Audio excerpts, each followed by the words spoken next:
trying to find a compromise that everyone's happy with is one of the big reasons why like I don't think there will ever be a full-on monopoly of platforms because there's going to be different things that there's going to be different places that want different things. Mm. And with like, YouTube is the dominant, and like I was just talking about this earlier today. Welcome to Metaverse Degen. I'm Lion. Yet again, Raptor is not here today. He's working. He's in the middle of a 12-hour shift. But I am joined here by our guest. Hey, I'm DaBloodyResh. Oh, well, thank you so very much, Resh, for joining us today. It's a pleasure to have you on. Oh, um, so what is it you're most known for here in VR, and how did you get started with it all? I mean, I guess, the thing I'm most known for is being a content creator in the YouTube sense, so, plain ass YouTuber. Hmm. Which, I mean, everyone's trying to get into these days. You know how everything is. Oh, yeah. Everyone sees their favorite content creator and wants to emulate them, and off they go doing the same. Or everyone's trying to like not make money or not work a job and make money from doing the things they enjoy. I understand. Oh, Yeah. so how'd you get I mean, we're started? all in. Oh, sorry. I deeply apologize. No, no, no, you're fine. Sorry, I just thought, oh. Oh, so how did you get started making YouTube content, and how'd you get into VR chat? Jeez. I will say the way that I got into it is a lot different than many other people, where I started out just sort of, just throwing stuff at the wall, like a lot of people do. I ended up making a lot of desktop related content because I didn't have a VR headset. I had, my shitty little laptop. Like I had my Fortnite clips, I had my, like desktop, whatever the hell I could play with friends, and eventually I tried to find formula that worked for me, so I did a lot of like experimental stuff, and one of them was this series called the Is Weird series. Mm. And that was like I go into a game as a first timer to see like, oh, what exactly like makes this experience weird to like a newcomer. And so it would just be like sort of a funny moments highlight within that. It wouldn't do like too crazy well, it's like around 100 views. But one of the videos that did better was a VRChat video that I did on it, which was, it's like, oh, I hit a couple hundred. That's cool. Let's keep making Fortnite. And, like that, it's like, yes, let's not capitalize on this opportunity. So I just kept, going, making what I was, most of my friends wanted me to do. I realized, oh, wait, like, these videos are still doing better because I made a couple more VR chat videos. They did better. And so eventually, like, I committed and tried to say, all right, uh, it seems like my top three videos on my channel are VR chat. Let's try doing one more and remove the branding that made it like pop off relative to me because it was just a couple hundred versus like 80 views. So once I got into that and made a video, dumbest name in the world, League player plays VR chat for the first time. That video did really well for me, and so at that point I'm like, okay, cool. It seems like people are interested just in the general idea of VR chat. Let's stick around and do that. So I ended up just, continuing making VR chat videos, the dumb, funny moments that a lot of surface level creators typically like to make. And from there, and that's not at any judgment, by the way. A lot of people find, fun in just the funny moments. But I wanted to do more with that. So eventually I wanted to go below the surface because I felt like there might be more. And with that, I found I'd say the more important one that I did was the Mighty Gym video that I made, which is, it's like you would never think like, oh, people taking exercise seriously and like gamifying it to the point where it's like cool because you see VR chat props and like how they're used. It's like, oh yeah, let me just pick up this weightless object because I'm able to do that. But they like add like UI and all this crazy stuff onto it, which just allows you to actually like get a score and like do well. And it's like I think that was the moment that VRChat like sort of felt special to me and also like sort of pushed me in the general direction of where my channel became. Mm. Okay. That's actually a really unique way that someone got into VRChat. I think it's the first time I've heard of it. So, what about VRChat after your experience with the VRChat videos you made you want to stay and play the game versus just do content in it, and continue to do content? I guess it was mainly just the opportunity to see what else there was. Because, like VRChat's a very sporadic game in the sense that you could run into anything at any time. Sometimes for the better, sometimes it's a black hat lobby. Hmm. But generally, like, I just found, like, like there was a lot of really cool stuff out there that I wasn't aware of as a not surface level at this point, but like more of like as a more like straightforward person, like compared to like, because VRChat appeals to like a lot of the anime crowd and a lot of the like, I guess, just geekish culture. And while that is something that obviously like I'm a bit part of, I'm not, well, the geekish culture part. I'm not really an anime consumer. I just think the experience is cool. I want to see what types of stuff could be done in a virtual space. Hmm. So I found myself trying to do these cool things like, oh, what happens if I try to teach myself how to dance? Is that something that's available to a user? I found out, yes, it is. And not only that, there's also, oh, you could do it this way or this way or this way. Hmm. And I made a couple videos about that. I made a video about sleeping in VR chat. And I'm working on some other similar videos in the near future. Wow. So, from some of the content you've done, what have been some of the things you've learned about the platform, and what kinds of stuff did you think is should be highlighted from the content you've done? I mean, the main thing for me is that I think it's a bit funny when you see what VR chat is represented as online versus what there actually is. So you have things like you look at like you search VR chat, you're either going to see one of two things typically, and it's either the dark side of VR chat and like this like and like a typically a documentary about how this one person did this one thing, or you'll see like, oh, here's VR chat, very stupid funny moments. But I find it interesting that there's actually so much more below the surface, and like there's stuff like what Thea covers and what Twice covers, but you as a user don't really see like too much about what actually goes on in there. And I think it's really, I think it's something cool that is a bit missing, so that gives someone an opportunity to fill that in and really showcase that. Hmm. So, I'd actually like to ask you a bit about some of the experiences you've mentioned as well. What was it like learning about the Mighty Gym when you were there doing things with them? Yeah. And who is the Uh, Mighty Gym? that was the Mighty Gym is basically it seems it sounds like what you think it is, like it's a gym in VR chat. It's more weighted on your body weight exercises because it's a virtual gym. You can't really like gauge weights, but you'll do a lot of like you'll do like more core workouts like crunches and push-ups and sit-ups and the traditional stuff, but they also have like all these elements of the world that change around itself. And Mixie has done an amazing job on that, and Kugo, Yumi, Bossoon, all the people that are there that are running the place are doing an amazing job at that. Hmm. But like this, experiencing it for the first time was just so weird, and like I have like a whole like 25-minute video about it, which is just it's so weird seeing like this experience of like, oh, VR chat is known as the funny game or as the game where people do like bad stuff, but when you like actually like go further in and like below the surface in the right direction, you tend to find some, I guess, just more intriguing experiences, such as like the Mighty Gym, where it's about you exercising in VR chat. You go through, you can fly through worlds, and you're holding your arms out and gliding all over the place, which is it's helping keep your arm like keeping your arms strength up. So like because holding your arms up like this for like a couple minutes at a time is probably going to tire you out, but that's sort of the point. It's to like get your muscles a little bit fatigued and energized.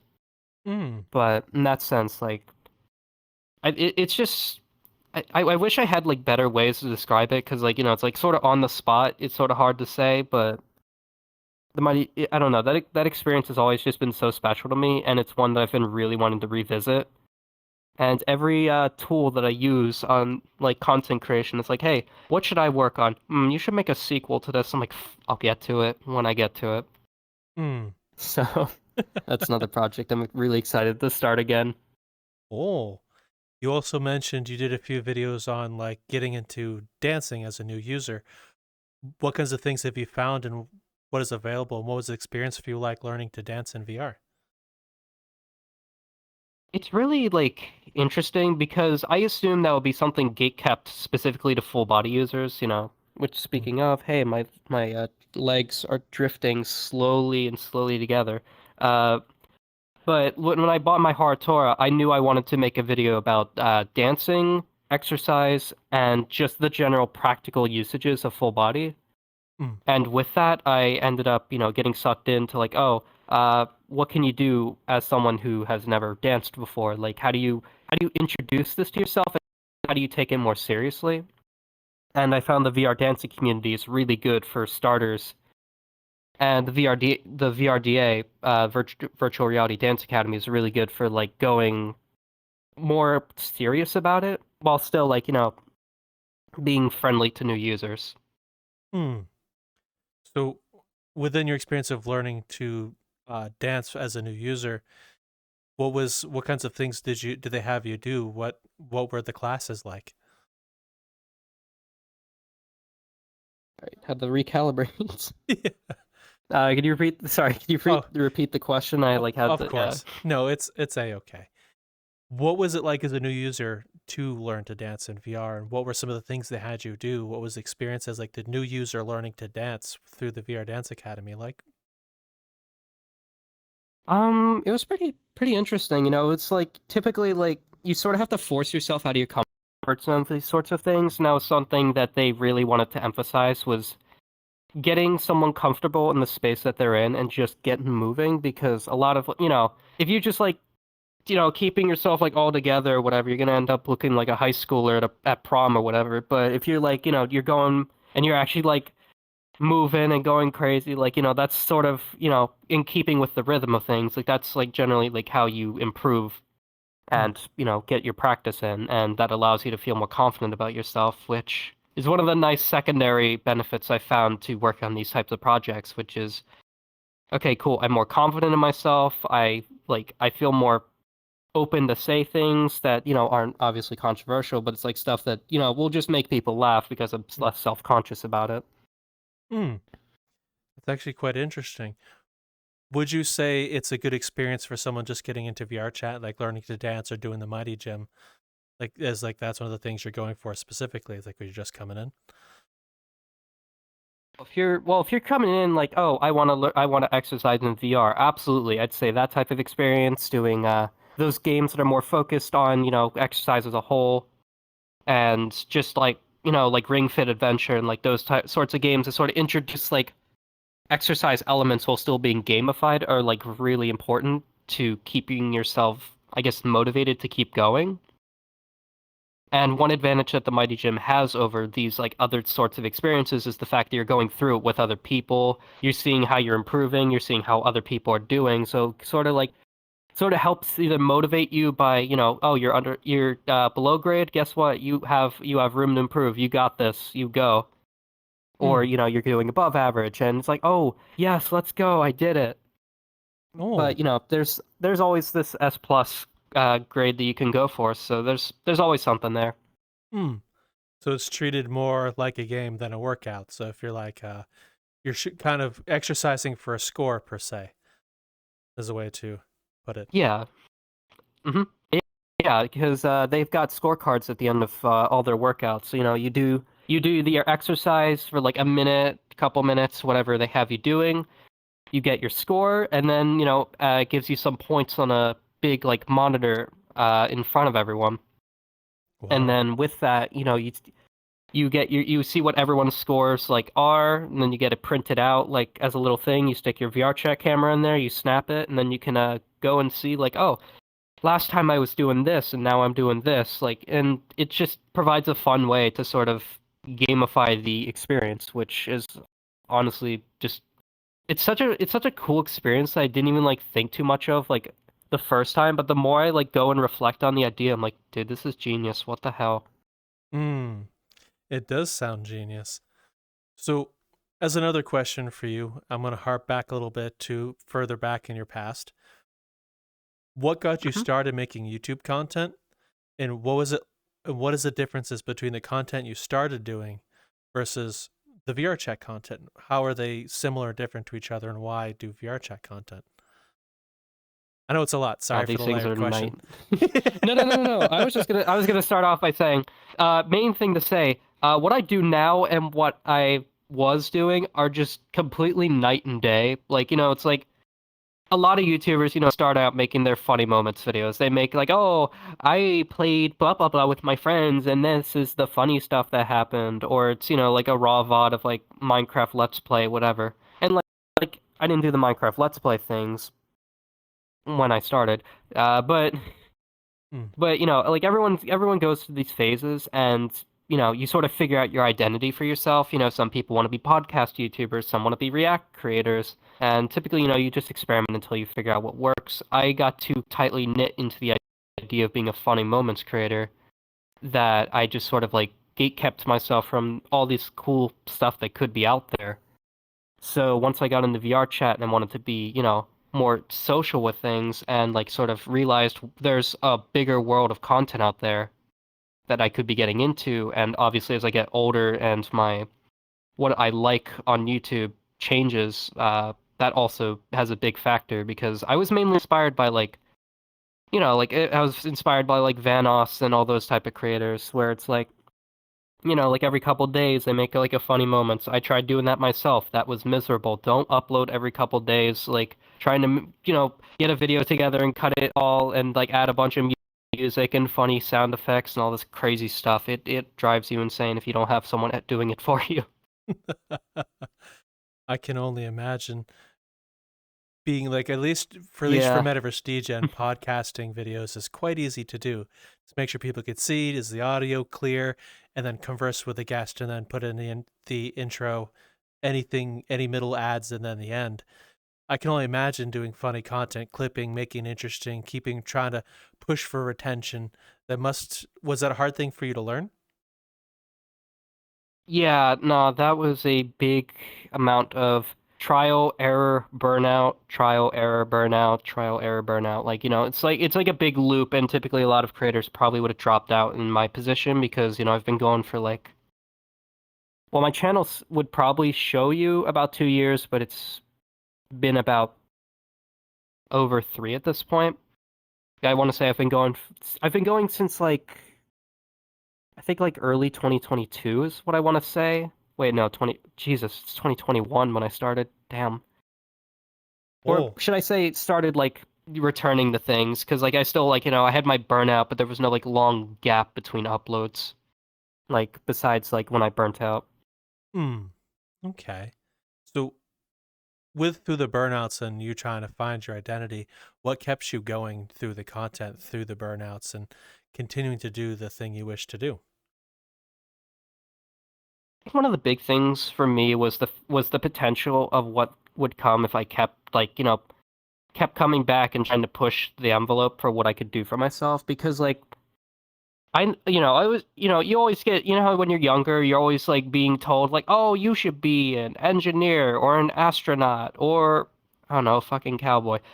You get these sort of like, false expectations of what you want to be to the point that you don't know what you want to be. And I always just like had that question for myself, and I've always thought like, what if I was a YouTuber? Like, I love like binging this type of content. Who's to say I wouldn't enjoy, making it and giving my own sorts of like takes and meeting all these cool people and everything. And even though like in the VR chat space, like I'm sort of getting there, like still very very long way to go. And I'm actually and what's funny is that I started outside of VR, but inside of VR I started to realize more of what I wanted to be, and I'm sort of trying to like introduce some elements out like not just in VR chat, but like also outside of it, so that I can eventually push to be something greater. Because like a lot of creators I've been inspired by aren't even VR related, like, but I like to take those elements and put them into my own content. So things like like Ted Nivison, Eddie Burback, Jay Schlatt, like those types of creators, like I find hugely inspirational because of what they're able to do with such like specifically with Ted especially, like I find like a lot of what he does really interesting. Mm. Because like he'll do this thing where like, oh, I went to the Rainforest Cafe, like every single one in the country, and I just like, I went and visited all of them. And here's this crazy like month-long project that I made, and I was like, this is actually like really cool. Because at this point, like I was still like uploading like every couple weeks, but I found like these ideas are like so cool that I want to try like doing my own spin on these sorts of things. So like a lot of my recent projects that I've been wanting to do are a lot higher scope for me. And they do occasionally like lead to this, oh God, if this video doesn't do well, I'm screwed. But it also leads to this sort of like, oh, but if this video does well, this leaves a really good impression on people. And that's something I've also found when I make these higher quality projects, Mm. like for myself.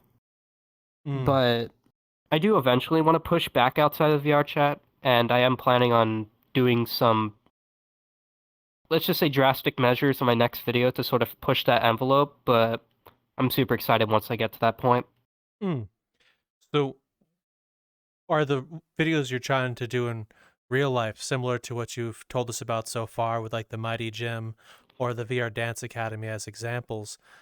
Are they going to be similar to that, but in real life? I'm not to say that that's exactly what's going to happen. Like it can't be just one to one Mm. because like like oh well that's just what anyone else is doing. But I would like to put sort of my own spin on things and potentially do something like that. I haven't even thought of the idea of like what I would do if I was making IRL content, but I've had like inspiration of oh what if instead of just doing VR chat, I do a topic and I sort of focus on that idea so that way it's not limited to just the appeal of VRChat players. So Mm. like if I were to do another Mighty Gym video, it could be about the Mighty Gym, but it could also be about gamified exercise and how using gamified elements can help inspire you to go further with your exercise because one of the big drawbacks to exercise is motivation, and I would love to sort of give this pull to people to want to, be, be more fit, be happier doing what they're doing, and have fun with it. And I think gamifying things is an amazing way to do that. Mm. And yeah, I just think like in general, just like pushing myself outside my comfort zone to try something to inspire other people is something that I do want to pursue more because it's kind of ironic because like doing funny moments is basically like the opposite, which is like sort of providing people a piece of, I guess, comfort food, where it's just like, it's like, oh, it's like you come here, you know exactly what to expect. It's gonna be me doing this funny thing and this funny thing. Mm. But yeah, I've just wanted to push to another place because I've just found myself wanting to go grander with it. Mm. So it sounds so far from what I'm hearing about the story you're telling me is once you've come into VR chat, it seems you've learned a lot more about yourself and the kind of content you want to be. It sounds like it kind of helped change you a bit overall from the sounds of it. You can tell me if I'm wrong. No, no, no, no, no, no. You're absolutely right in that sense. Like I love what I'm like doing right now. I feel in a much better spot than I do like from last year because I sort of realized like I had been sort of trapping myself in the sense that I had been locking myself to the idea of a game instead of an idea. Mm. And I've sort of like emphasized more on the concept of things rather than just, I guess, like, oh, instead of just this thing in VR chat, it's just this thing, which appealing to a more casual audience is sort of like the big pull I'm trying to do with things. That's actually one of the reasons why I ended up making my avatar look like myself, was so that I could sort of get more comfortable with the idea of people associating me with me and not a skeleton or a cat or a TF2 spy or a goose. It's me. It's me. Mm. Interesting. So from when you hopped into VR chat, what kinds of things have you learned in general, not just like content creation wise, but like either about yourself or the community or in general?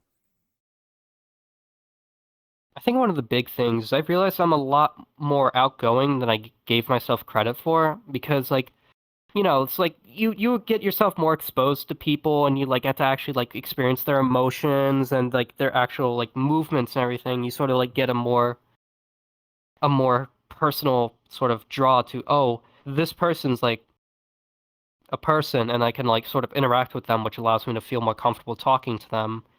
Hmm. Sort of understanding their as they are, realizing that people aren't as bad as they were because or when I was making videos, I was in high school, and you know how high school is. Everyone's out for themselves. And granted, like some people still are, but I found that when once you're like more in the real world, and people are like more willing to just enjoy people's company, it's just become a lot more of a pleasurable experience to like talk to people, and because of that, I felt more comfortable, talking to people and just being outgoing. And it's just been a major benefit in that sense. Because, yeah, I was very sheltered in the sense that like I just like kept to myself a lot. I didn't go out too much when I was younger. Not because I didn't, well, it's because I didn't want to, but because like I just felt like uncomfortable with like where I was. Hmm. Okay. So when you first got into VR chat, did you expect to end up where you are now? Not even a little bit.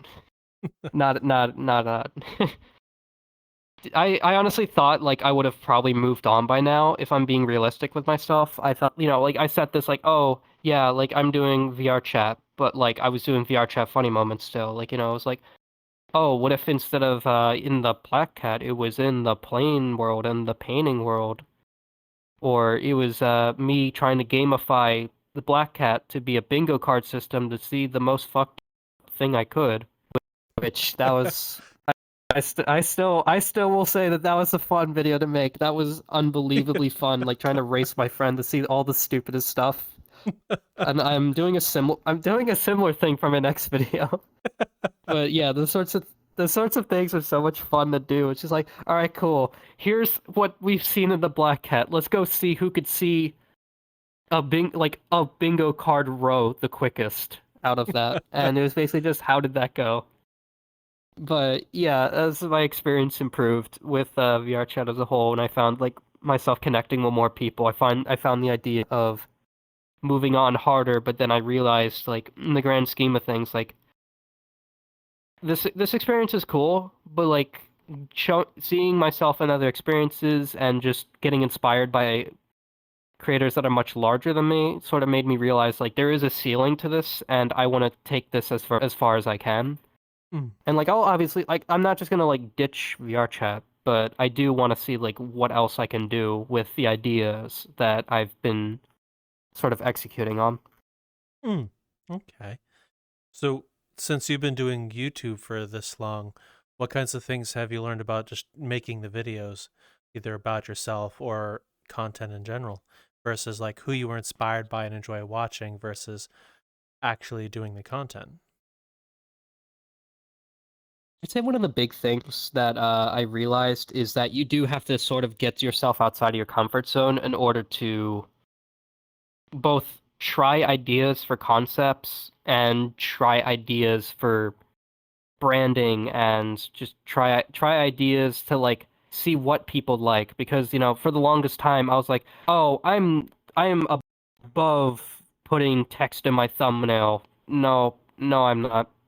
No, I'm not. I just ended up holding myself back by doing that. Oh, I'm above making my thumbnail super saturated and cool and like crazy. I'm gonna make a collage. No, that's another thing. Like I felt like trying to hold myself to these like super strict morals is like sort of holding me back. And once I started to experiment and sort of find something more for myself, I did find like things were slowly improving over time, which meant that like I was in the right track. And then I made that Resonate video, and that's when I like really like took everything I learned, put it into one project, and yeah, so it kind of blew up for me. Wow. So Hmm. yeah, that was great. Hmm. what has been what has been your experience in the change of content style you decided to do when you hopped in VRChat versus the old things like the Let's Plays, the funny gaming content versus the VRChat content you're doing, like the Black Hat bingo card. Okay, like I still enjoy the concept of that, but I generally found that trying to associate myself with just funny moments in a space that's full of that type of stuff was honestly just it wasn't really working out for me. And like I find like a lot of people are like typically going in a couple directions with how they gear their content, and I wanted to find a way for me to stick out from the crowd without being weird about it. Hmm. So I found like trying videos that's about me immersing myself in experiences that are foreign, like to me, sort of like helps people who may, want to try out these experiences but are too scared to give them a shot or want to know, oh, what's this like for a new person? Like just those sorts of ideas are sort of what set up like what I want to do in the near future and just how I ended up like making my shift because I was accidentally making a couple of these ideas before, but the funny moment stuff was cool, but like it was something like a lot of people were already doing, so I felt like I had nothing to add by doing that. Hmm. Okay. So, one of the things you've mentioned is quite a bit is the what is this like for a new user? Where did that idea come out from, and what was like the first video you did with that concept? Well, I mean, if we're being technical here, the whole like even early on, those It's Is Weird series was sort of rooted in the idea of as a new user, what stupid things should I expect to see if I go and play this game? And like that's sort of what like a lot of like my channel fundamentals have been built on is as a blank like person, what does going through this thing mean for me? And that's sort of like in like yeah, I've set this up with like is weird videos, which my very first is weird was a VR chat video, which is kind of ironic that actually for being technical here, the first video I ever edited was a VR chat video, but then I went back to like Fortnite and all these like dumb little game mode things that I made, and then like after time I hopped back over to VR chat because there was so much more potential for both me and for what it could mean for, new people. But if we're being tactical here, like technically the first video that idea happened was the Mighty Gym video, but like in a literal sense and by an like in an accidental sense, then yeah, I would say like those sort of early is weird videos like VR chat and TF2 and Discord is like generally like how that ended up. Hmm. Those Okay. videos are long hidden at this point because there's when you get into YouTube, you don't really understand what may go too far sometimes, and yeah, some of those videos went too far. Hmm. Okay. So, as another question on some of the content you did, what kinds of things were on the VR chat bingo card you did? What kinds of things were you looking for as in the competition of sorts? Well, let's see. In the least NSFW stuff, we're talking about like, we're talking about like, oh, run into a brush, run into a guy that's like, singing. Like, I honestly, I'd have to look back on it, but like, there's like, brush avatars and people flashing people and saying slurs and all that dumb stuff that you would come to expect of the Black Hat, like as a new user. And like I try to advise people not to go there for the first time, but also I think it is important for you to be aware these sorts of situations exist and like you can like if you find these things funny and like fun and whatever, like go for it. Like it's your experience, but I Hmm. try to push users to sort of like get a better close connection with people, especially if they're in VR and not in desktop, Hmm. because I just generally think like people want to stick around longer with that Hmm. because it's like its own special experience, which you don't really get in too many others. Like there's like some other games that do that, like obviously like Chill Out and Resnight, but those still aren't to the levels of VR chat. So I'd say like if you're planning on sticking around, you might as well see what's below the surface. Hmm. Yeah, I do kind of agree. With VR chat, some of the beginning experiences like the Black Cat or any of the other world portals you would see when you first enter the VR chat hub, those kind of crazy typical gamer lobbies, as I'll call it, you'll find in almost any game out there, whether it's Call of Duty, Fortnite, public Minecraft servers. You'd find all those same goofy, stupid stuff, whether it's someone ERPing in some weird corner of the map in a building they don't think you can see them in. Because it's kind of typical, but with VRChat, you are very right. You'll still see that typical gamer experience surface level, but there is a whole, I do agree, from like running our own content, there's a whole lot more under the surface that is yet to be explored, especially for new user, whether you're dancing, doing a mighty gym, there's rave scenes and musicians, there's coders and builders and devs and games and communities learning languages. There's another group called the VRC Academy as well, which is just a place where you can learn things like Japanese and the platform and so many other crazy things. You are very, very right on that. I do agree wholesomely. Yeah. I think it is kind of crazy, like how far like things have come in that sense, because like it's like I came in with like just like any other person. Like I didn't like get this special treatment of like, oh well, if you're going to VRChat, make sure you go here and don't go here. Like I had to go in completely blind, just like any other person. I typically stuck around in Black Cat, Great Pug, like that sorts of stuff because that's what I was comfortable like with. But like I was saying earlier, like if you don't get yourself outside of your comfort zone and try new stuff, you really don't get the full experience in that sense, and you don't get to see all the cool stuff that's like actually like why people are still here. Mm. And granted, there are still people that are here just for the Black Cat and Gray Pug. If you go to the Gray Pug, you'll probably see like 20 people like one day, and you'll see those same 20 people another day. Mm. You know, another story we hear a lot of for like the whole VR chat experience is when you enter that weird, chaotic VR chat lobby or gamer lobby of sorts. I'm gonna use the Black Cat because you mentioned it a lot. Sorry, Spooky, if you ever see this. I'm just kind of picking on you because Yeah, it's the no, best Spooky, option. this is not of any disrespect No, to you. no, You no. did not control the player base. No, but like for like a typical story we've heard of, which ends up leading to VR chat meaning more to the players. Like you go into a Black Cat lobby and you'll see chaos, and then that one player comes out of the crowd and goes, "Hello, I heard you talking about this really cool thing. I know a community you need to see. Just follow me." And then they kind of lead him down a hole where it's like, "Oh, cool. I've touched on DJing in real life. What? There's a place I could do that here." Wow, this is cool. Look at all the experiences. The next thing they know, the community's kind of like guided them into doing it themselves or some other craft of sorts, which I see like as another really key moment, which is I think maybe unique to VR chat in terms of like games anyway. Because those moments tend to mean a lot to people, especially if you're like, I'm just going to see chaos. And the next thing you know, I went in one week and now I'm a DJ the next month. Like, what other game on the internet or anywhere can you say that happens to as frequently as here? Hello, I'm going to quickly interrupt your video. Please come follow us on any of our socials. We have a card down that way in the description, metaversedegen.co. You can find us on Discord.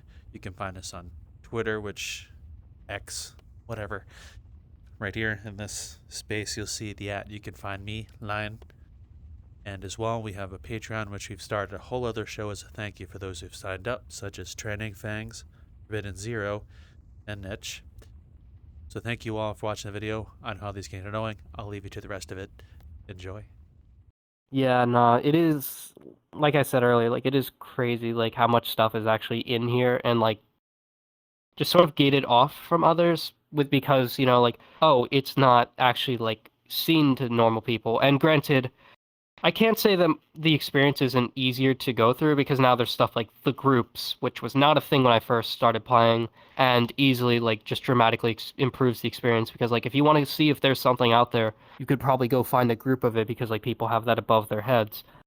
I don't usually have a group assigned to me because I'm always just wandering all over the place, like trying new stuff. But I think it is important that people consider groups as an important thing for if they want to see something, they could probably go and see if there's a group for it. If not, that may be a potential for you to try and see if you could share that experience with some other people who may be looking for it as well. Mm, I very much agree. Like, I think one of the most VRChat experience things I've noticed is people wanting you to enjoy and what they enjoy. and they'll go to some lengths to teach you how to do it or show you more about it if you let them. And I think that's probably one of the most VRChat experiences. And most of the time, whether you're talking about gaming, dev work, music, or whatever, there's a group here for you somewhere who would happily take you under their wing. Yeah, and even if you can't find dev work here, there's other experiences outside of here. Like VRChat is so weird because it's like, in its way, I mentioned this in my video, in my Learn to Love VRChat video, but like this isn't really a game. It's more of like it's a social platform. Like it's really just a bunch of communities that aimlessly wander to wherever they need to. And like, you have your interactive worlds that, you actually like hang out in, similar to like a Discord channel, or I guess Discord's honestly a fair comparison because in that sense, like you have all these communities that are typically bound by a linking thing.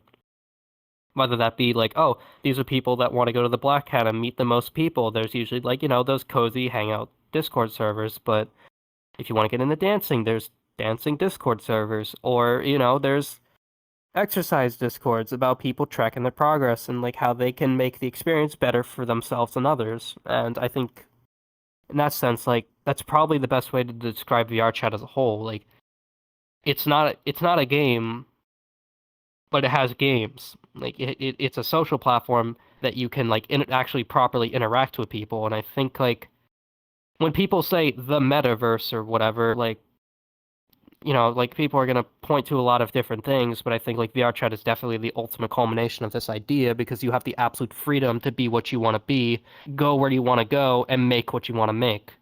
Mm. And that make what you want to make is for better or for worse. Mm. So I'd like to ask you a question as well on that whole topic is when you think of the metaverse, what is it you personally are thinking of, or what is it you're expecting with the definition of the word? Every time I hear the word the metaverse, what I typically associate with it is a place where you can be what you like, a place online where you can be whatever you want to be and just sort of show up wherever you want to show up without the concern of like copyright or like, oh, you actually can't be here. And I think like there's some elements in here that I think do sort of help. They sort of help like push back some people. Like I think like having the Black Hat be one of the most advertised places, I think sort of both helps and hurts in that sense because it's like, oh, this is a big place where a bunch of people can meet each other. But the problem is those people that stick out negatively aren't going to stick out as well. Mm. But I generally think like, oh yeah, like I think like VRChat's a great like representation of what the metaverse is trying to be in that sense. And when you have games that try to censor themselves majorly, like how Fortnite's like removing the ability to see certain emotes if you want to, I think that's sort of like I think that's sort of like it keeps what sort of make or I guess it sort of prevents what could be the ultimate experience of like being whatever you want it to be. Mm. Well, to some degree, I very much agree with you. I do think, though, to some degree, allowing players individual ability to, I don't say like overall gatekeep the platform, but allow players to like, oh, Hmm. these kinds of people upset me. I just don't want to see them. And instead of like removing from the Yeah. platform, it just that player doesn't see them. At least that way, as a whole, everyone there can at least enjoy themselves to some degree without really like, oh, I'm sorry, Mr. Bloody Resh, but you're too offensive. You're going to have to go. Instead, it's like, yeah, I just don't want to see you anymore. Okay, problem solved. Back off we go to Yeah. look at Uganda Knuckles dancing in the middle of the Black Cat. Yeah. And like no, blocking is an essential feature of like any social experience. If you don't have Mm. that, your experience is going to be an absolute nightmare. Just like I'm trying to think of like a good example of what I mean by this, but like if you look at the Mm. YouTube comments section and like look at the replies and like see like, oh, that's a bot that's like, oh, it's the UTTP nation, or oh, my girlfriends they don't want me to go to work today. Like it's like, okay, buddy, cool. But I think blocking is a necessary feature. I just think like there is a like I think like being able to block individuals is a very important feature, but when I think it Mm. gets to the point that you're blocking entire features, that's sort of like a iffy territory. Mm. I think like blocking NSFW content from children, for example, absolutely necessary to do. You need to do that because if you don't do that, you're gonna probably traumatize or expose the wrong people to the wrong things. And people, and like I think gatekeeping is fine to an extent, but I think there is like a limit, like copyright. I think is the biggest like problem, and I think like when they removed the VR chat like movie stuff, like it's like I get it, it was illegal, but it was fun. So well, the VR it does suck, but oh well. I very much understand. The VRChat movies, a lot of people enjoyed, and to some degree, I'm sure VRChat may have did the best they could within the rules they have to follow. Because, for example, us as players within VRChat, to some degree, don't follow the same rules and regulations like VRChat as the company has to follow. Especially since they're in multiple different countries with multiple different jurisdictions on the same law. I can only imagine the nightmare it was to deal with like the movies in VRChat between like the US law and copyright and then Japan law and copyright. And then like some places like the Middle East or India or whatever other country may have a more looser version of it. Can you really remove a world if a country's law doesn't follow the same one as the one who wants it removed? I can only imagine the nightmare they're going through with those kinds of things. Yeah, nah, I like trying to find a compromise that everyone's happy with is one of the big reasons why like I don't think there will ever be a full-on monopoly of platforms, because there's going to be different things that there's going to be different places that want different things. And with like YouTube is the dominant, and like I was just talking about this earlier today. Like I was like looking at my stats, I was like, damn, there's like nobody from Japan watching my videos. Oh yeah, it's because like they have their own like YouTube. I'm like, huh. And it sort of made me think like, yeah, I guess like it doesn't make sense to have one dominant platform, because like the moment you do that, like you sort of prevent other people from getting into the experience. So like I wouldn't be surprised if I heard like, oh, there's a VR chat for like a certain country because VR chat goes against these morals. I can very much understand and agree. I think the kind of concept you're bringing up kind of reminds me of something I was reading on someone talking about. There's some like long YouTube video of a person talking about some of the lessons from the Bible, for example, where how each separate countries.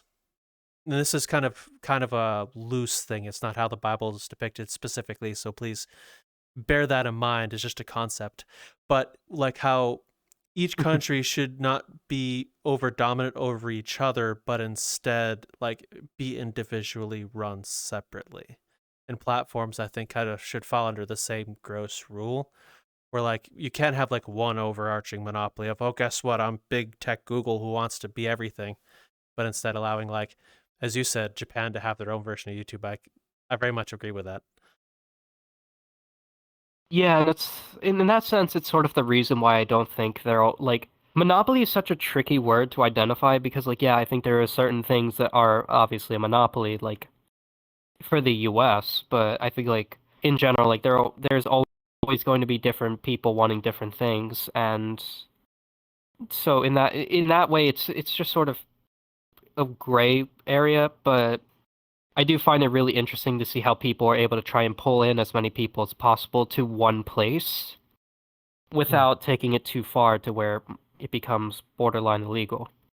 And like you look at like Twitter and Instagram and Facebook and all these other like platforms, and how they've still managed to stay relevant after all these years, despite like the quote like these like sort of statuses. But I do kind of wonder like as time goes on and like more people make more platforms to sort of support the idea of what people want, is it going to be harder to like find these sorts of like people together, or is it going to be like basically groups but an app? So like VR chat versus Resonite versus Chill Out versus Meta Horizons versus what's the one that Microsoft shut down called Altspace. Yeah, Altspace. Well, Yeah, and I'm sort of wondering about that. Like, will niche VR experiences become more of a thing in the future? And the sense that will social media become more niche as the jack of all trades experience has sort of died down. Well, in terms of VR, I don't see small niche VR social platforms kind of being a thing too much, because I'm going to use VRChat as an example, since here we are in this wonderful platform.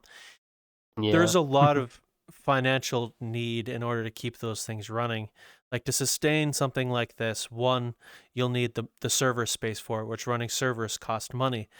On top of that, you need people to maintain those servers and the devs in order to run the software and the program and the engine and make sure it's updated.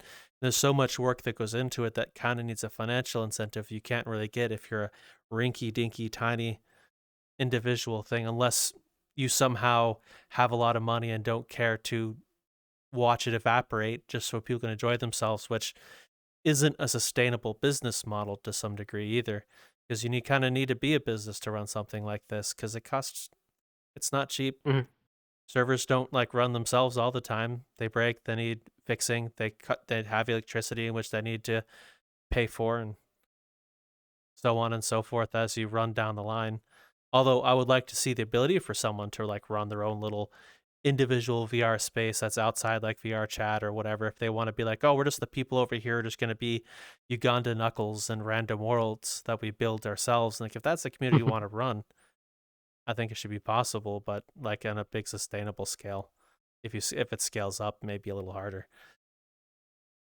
I do kind of wonder, like, if, like, what would have happened if VRChat didn't implement, like, a groups thing? Because, like, you were saying that, and it sort of, like, made me think more of, like, Resonite and Chill Out again, because, like, both of those experiences, like, are sort of, like, they're down there, like, they've got their couple hundred people, but, like, they've got, like, their own ways of funding their own thing. Like, I know, like, Resonite has their own official Patreon, like, that they, provide users with more storage and benefits because that's a more developer-driven experience. And I sort of wonder like how they plan to like incorporate like potentially more funding if they need to do so because like VRChat implemented their V-Bucks, quote unquote, which is a funny thing. I satirized that because I thought that was such a weird ass thing for them to add, but it's Well, I guess it is a good way to like get the communities like a built-in way to like be supported across all platforms without having to worry about like an outside like potentially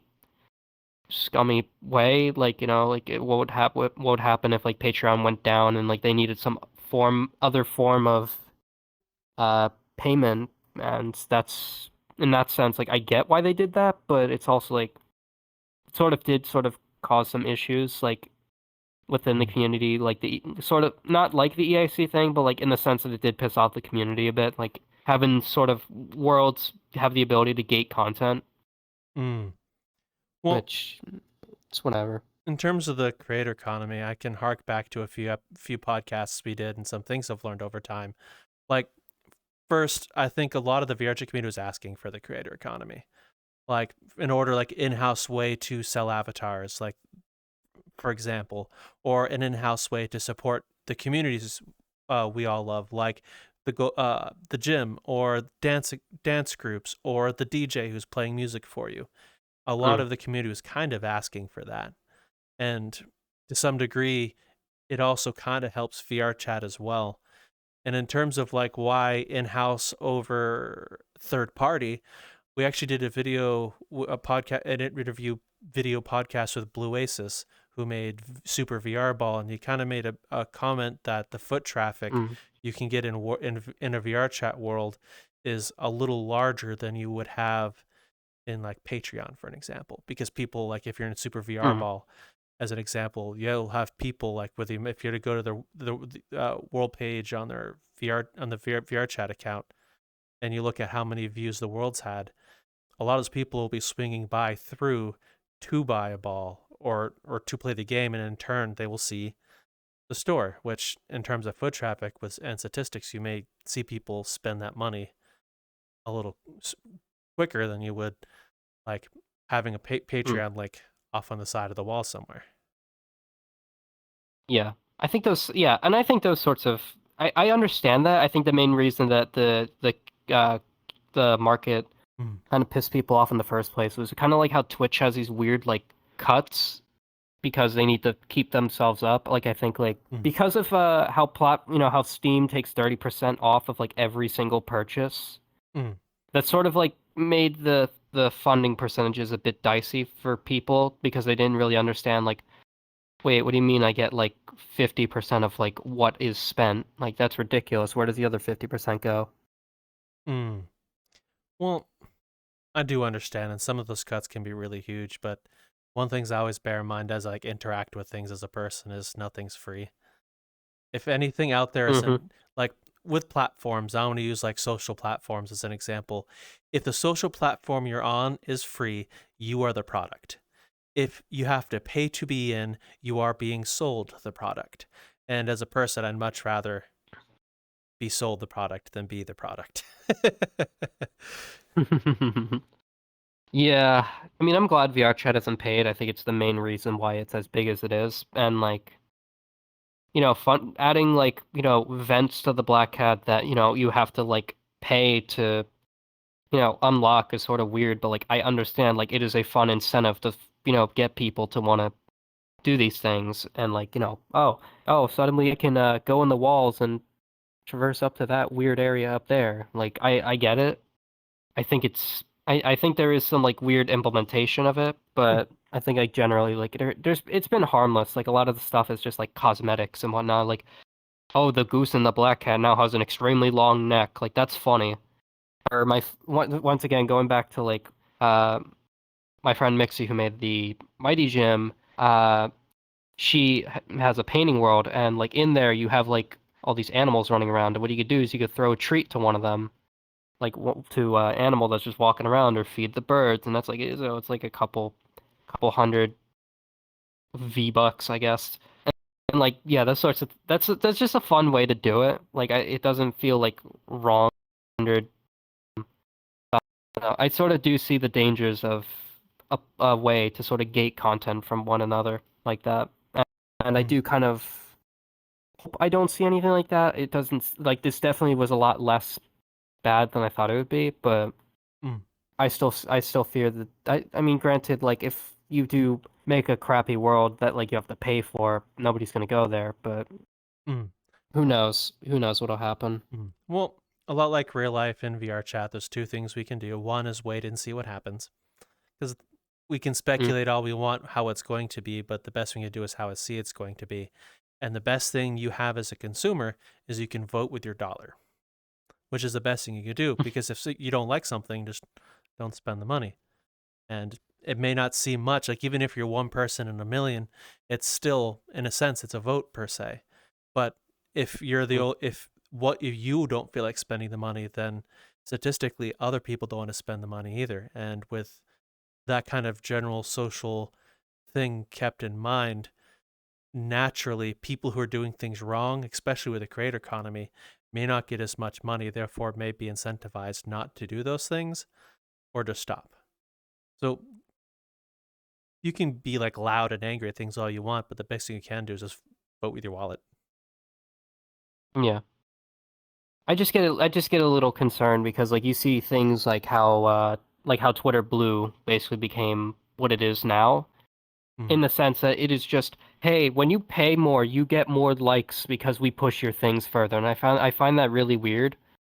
But also, it's like how I saw Rolled the Red's tweet about Twitter Blue and how when they paid for it, like, like, oh, because all these people blocked Twitter Blue people because, they paid for the experience and then it sort of like made the experience worse. Suddenly the people that are paying are also losing because it gates like a certain people and then it becomes overrun by bots and then all this crazy stuff happens and I would hate for an experience that I enjoy to be ruined because of something like that. And granted, I don't like Twitter that much, but that's just an example of what I mean. Like, I would hate for a new form of monetization to ruin an experience, and I think that's something a lot of people feared as well.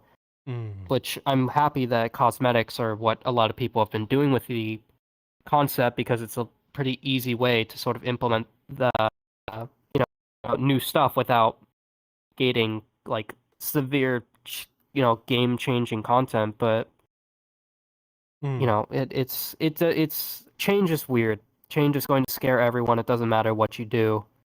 mm, You tell someone that the sun's gonna be red for a day, and people are like killing each other. mm. Like change scares the hell out of people. That it does. And I'm going to hark back to a bit of VRChat's past to kind of make a point to some degree. Sometimes change is scary, but it can also be necessary. For example, EAC. Everyone hated it, did a bunch of bad. Like it, Hmm. but as well, if you look at what it's done as a community as a whole, you don't see people running around crashing people as often. You don't see a lot of that community around running in Publix anymore, like in your favorite VRChat rave club or in a fur hub lobby or something. You don't see botnets coming in and Mm. turning everyone's PC to magic smoke. Like it kind of added a better barrier for a lot of those people. And at the time, a lot of people are pissed. Like they were livid. The VRChat community is not known Hmm. for being quiet when they don't like something. But Hmm. over time, people either got used to it or either left for a different platform. But most people always end up coming back.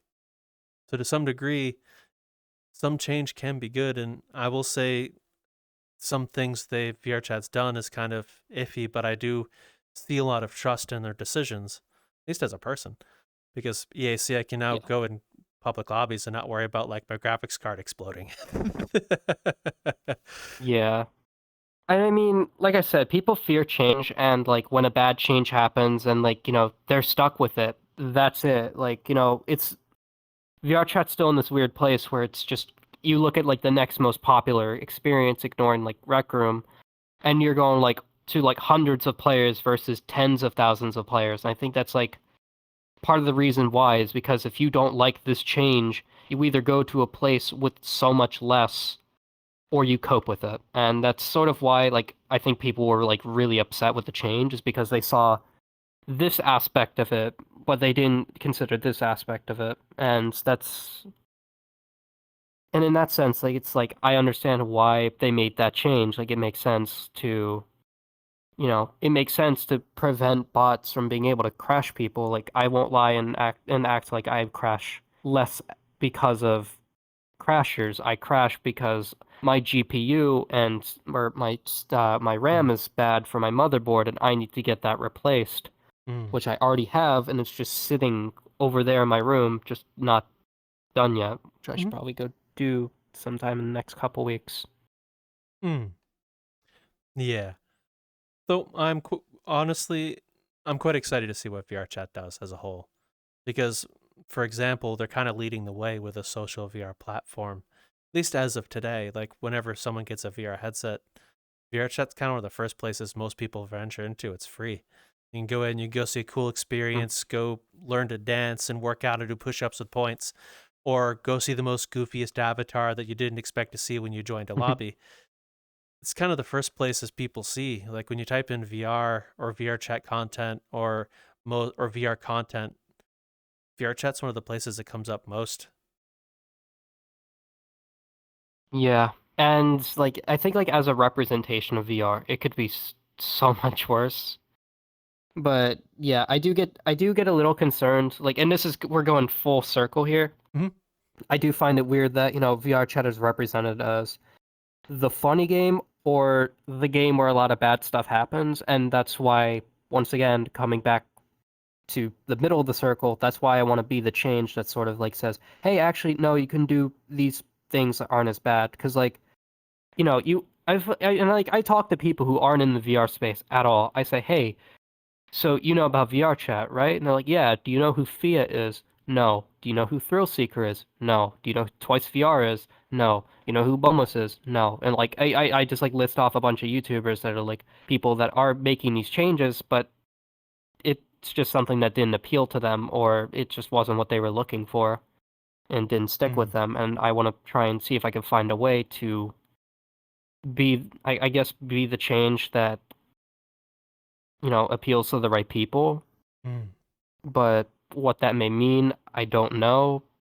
And once again, I'm trying to push away from VR exclusively because I want to see like how I can appeal to more people and also still doing what I'm doing and just having a great time doing it. Mm. But also VR makes it very easy while also it makes it very easy for me to make this type of stuff because it's like, oh, I got my headset, I've got a decent computer, I'm I've gotten my practice and I've talked more and know people within the space. It's a lot easier for me to do this sort of thing, and it's not something as easy for someone who's like wanting to try and replicate exactly what I'm doing. I'm sure there's people that could go and do it, but it's not as easy as just watching a video and being like, okay, cool, I'm gonna do this, but for this. Mm.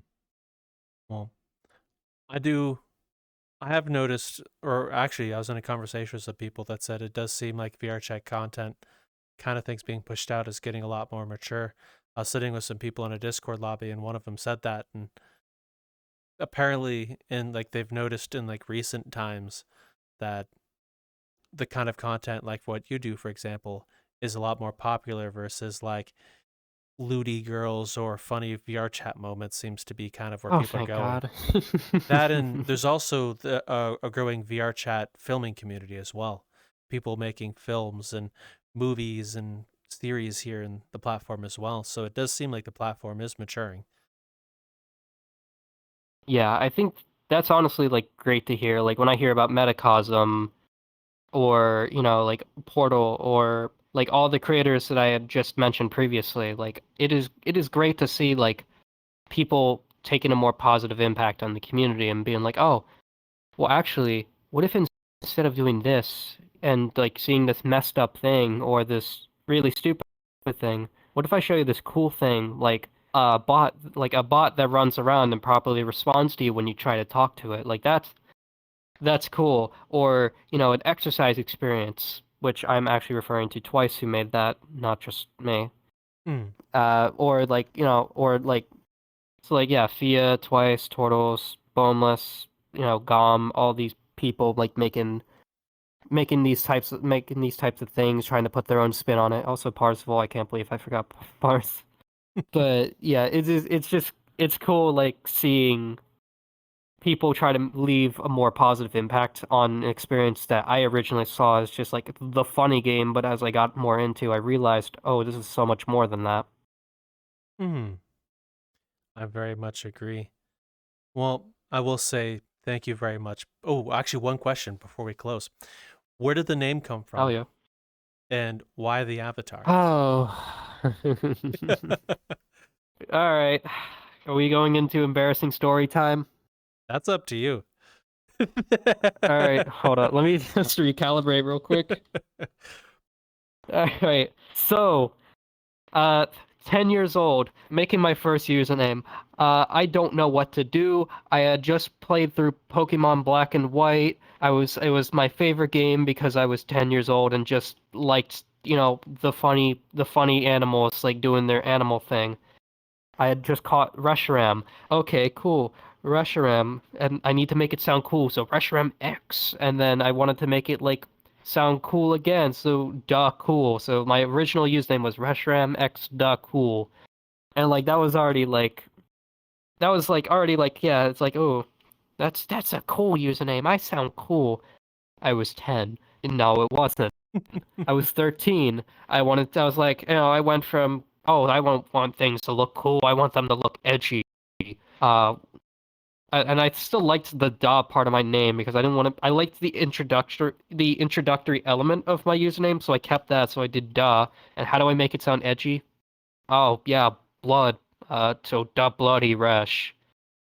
Well, it Oh. was the bloody Reshiram, and then a lot of games use 12-character limits with their username, so I just made it Resh, and that fit better because it helped separate me from the Pokemon origin because I liked being called Resh. So like I got so used to it, I was like, you know what?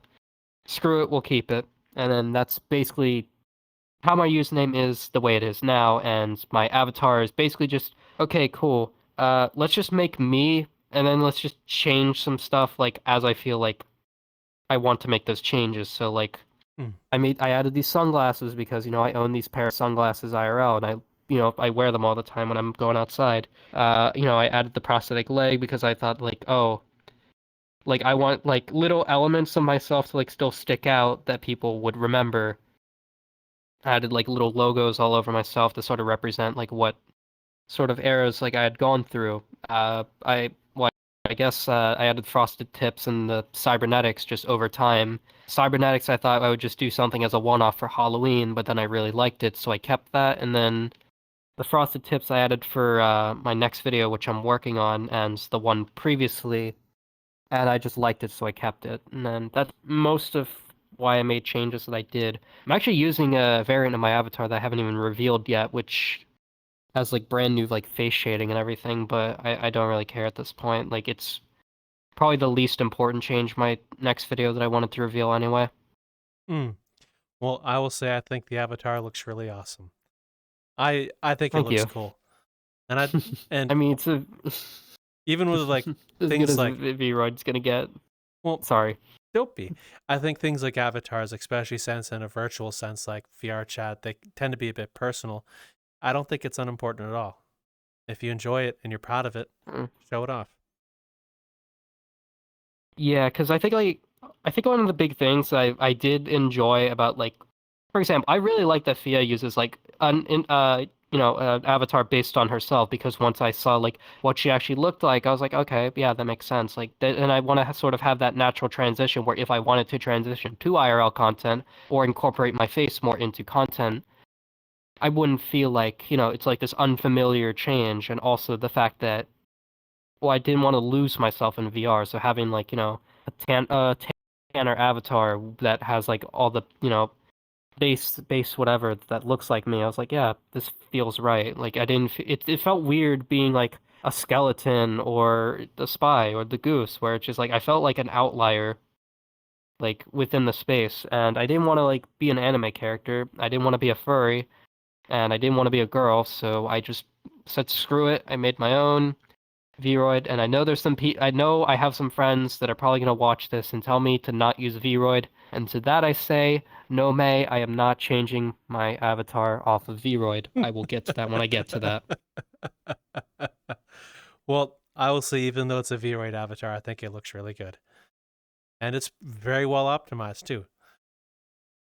Yeah, no, I actually just used the dark optimizer on this for for this like variant first to see like, oh, how easy is it to optimize my Avi? Super easy. It was very easy to cut down material count enough to get it down to a good, which is just makes me feel good, because I know like there's so many people that use like very poor to the point that I'm just like, you know what, I'll be the change.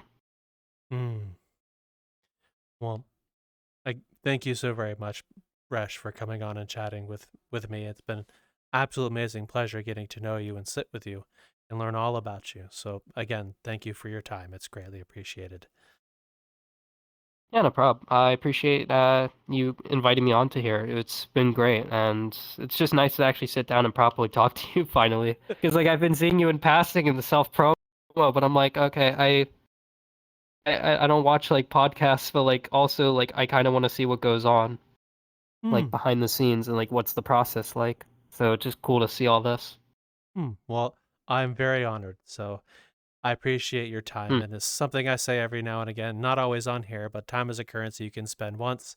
So spend it wisely. And the fact that you spent a little bit with me is very much appreciated. I do greatly enjoy talking with you. Thank you. You're welcome.